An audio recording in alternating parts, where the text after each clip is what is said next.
गंगा जन्म की कथा पार्ट 1। ऋषि विश्वामित्र ने इस प्रकार कथा सुनाना आरंभ किया। पर्वतराज हिमालय की अत्यंत रूपवती, लावण्यमयी एवं सर्वगुण संपन्न दो कन्याएं थीं। सुमेरु पर्वत की पुत्री मैना इन कन्याओं की माता थी। हिमालय की बड़ी पुत्री का नाम गंगा तथा छोटी पुत्री का नाम उमा था। गंगा अत्यंत प्रभावशाली और असाधारण दैवी गुणों से संपन्न थी। वह किसी बंधन को स्वीकार न कर मनमाने मार्गों का अनुसरण करती थी। उसकी इस असाधारण प्रतिभा से प्रभावित होकर देवता लोग विश्व के ज्ञान की दृष्टि से उसे हिमालय से मान कर ले गए।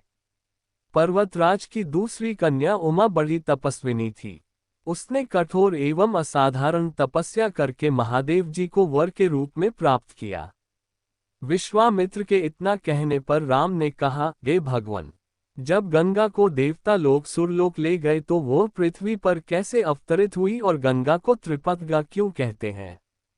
इस पर ऋषि विश्वामित्र ने बताया, महादेव जी का विवाह तो उमा के साथ हो गया था, किंतु 100 वर्ष तक भी उनके किसी संतान की उत्पत्ति नहीं हुई।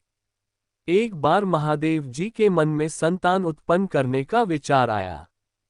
जब उनके इस विचार की सूचना ब्रह्मा जी सहित देवताओं को मिली तो वे विचार करने लगे कि शिव जी के संतान के तेज को कौन संभाल सकेगा। उन्होंने अपनी इस शंका को शिव जी के सम्मुख प्रस्तुत किया। उनके कहने पर अग्नि ने ये भार ग्रहण किया और परिणामस्वरूप अग्नि के समान महान तेजस्वी स्वामी कार्तिकेय का जन्म हुआ। देवताओं के इस षड्यंत्र से उमा के संतान होने में बाधा पड़ी तो उन्होंने क्रुद्ध होकर देवताओं को शाप दे दिया कि भविष्य में वे कभी पिता नहीं बन सकेंगे। इस बीच सुरलोक में विचरण करती हुई गंगा से उमा की भेंट हुई। गंगा ने उमा से कहा कि मुझे सुरलोक में विचरण करत हुए बहुत दिन हो गए हैं। मेरी इच्छा है कि मैं अपनी मातृभूमि पृथ्वी पर विचरण करूं। उमा ने गंगा आश्वासन दिया कि वे इसके लिए कोई प्रबंध करने का प्रयत्न करेगी। वत्स राम, तुम्हारी ही अयोध्यापुरी में सगर नाम के एक राजा थे।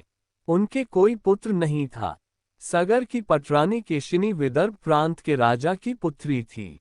केशिनी सुंदर, धर्मात्मा और सत्यप्रायण थी। सगर की दूसरी रानी का नाम सुमति थी, जो राजा अरिष्टनेमि की कन्या थी। दोनों रानियों को लेकर महाराज सगर हिमालय के भृगु प्रस्रवण नामक प्रांत में जाकर पुत्र प्राप्ति के लिए तपस्या करने लगे। उनकी तपस्या से प्रसन्न होकर महर्षि भृगु ने उन्हें वर दिया कि तुम्हें बहुत से पुत्रों की प्राप्ति होगी। दोनों रानियों में से एक का केवल एक ही पुत्र होगा जो कि वंश को बढ़ाएगा और दूसरी के 60,000 पुत्र होंगे। कौन सी रानी कितने पुत्र चाहती है, इसका निर्णय वे स्वयं आपस में मिलकर कर लें।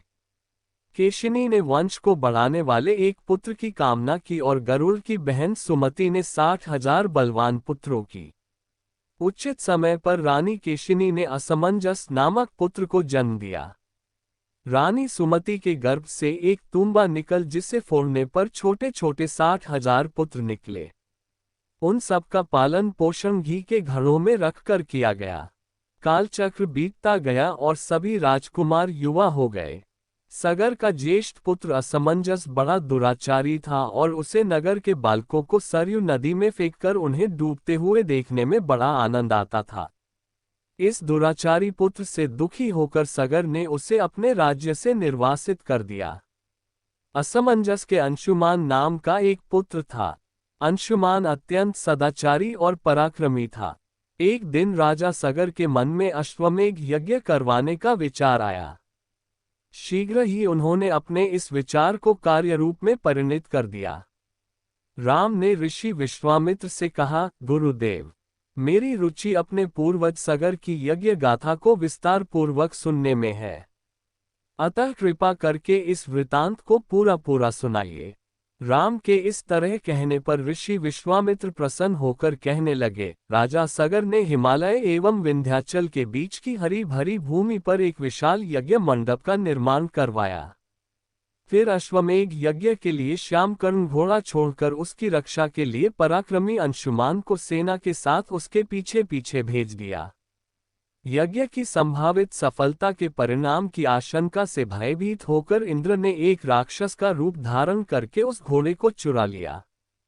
घोड़े की चोरी की सूचना पाकर सगर ने अपने 60,000 पुत्रों को आदेश दिया कि घोड़ा चुराने वाले को पकड़कर या मारकर घोड़ा वापस लाओ। पूरी पृथ्वी में खोजने पर भी जब घोड़ा नहीं मिला तो, इस आशंका से कि किसी ने घोड़े को तहखाने में न छुपा रखा हो, सगर के पुत्रों ने संपूर्ण पृथ्वी को खोदना आरंभ कर दिया। उनके इस कार्य से असंख्य भूमितल निवासी प्राणी मारे गए।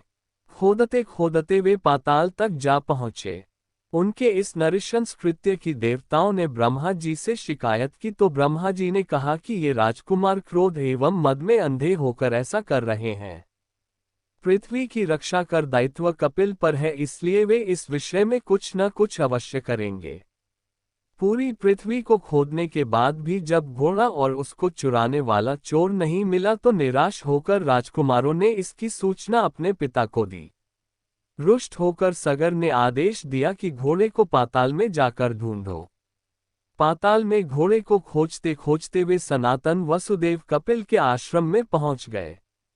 उन्होंने देखा कपिलदेव आंखें बंद किए बैठे हैं और उन्हीं के पास यज्ञ का वह घोड़ा बंधा हुआ है।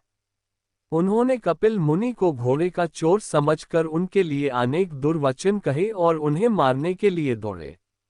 सगर के इन कुकृत्यों से कपिल मुनि की समाधि भंग हो गई। उन्होंने क्रोध होकर सगर के उन सब पुत्रों को भस्म कर दिया।